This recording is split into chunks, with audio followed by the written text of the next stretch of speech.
Hei te rua wiki e haere ake nei, ka tū te whakaatiuranga kākahu o Style Pacifica ki tāmaki makaurau nei. Ko tētahi o ngā kai hoa hoa kākahu kua uru ki ngā whiringa toa, he Māori no Waikato me Ngāpuhi.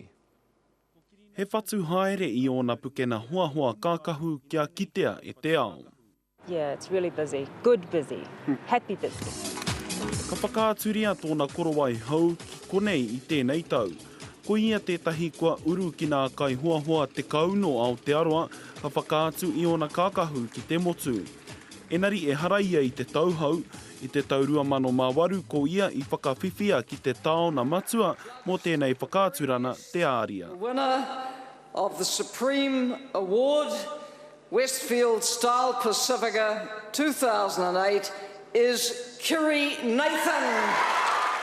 Personally, it was just to participate, really. Obviously, there's more profile building from it, but Style Pacifica has been a part of my family for 15 or more years, so it's always really nice to participate and be a part of the big Style Pacifica family. Ko tāna kua tino pakeke haere ia I tēnei ao hoa hoa kākahu mai nā torutau ki muri.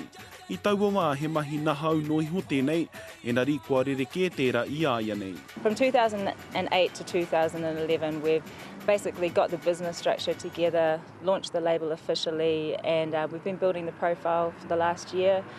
It's going really well. Hei tāna no e kore e tāia ki te kore tōna whānau. My main source of inspiration comes from my children, my husband, everything Māori, It just kind of evolves and grows as we go and we discover new ways of doing things and pushing boundaries. A muri te whakaaturana nei ka whakaatuhia o na kākahu ki te ao, hei whakatairana anō I te upu whutupōro o te ao. Rāpara tāwhai te karere.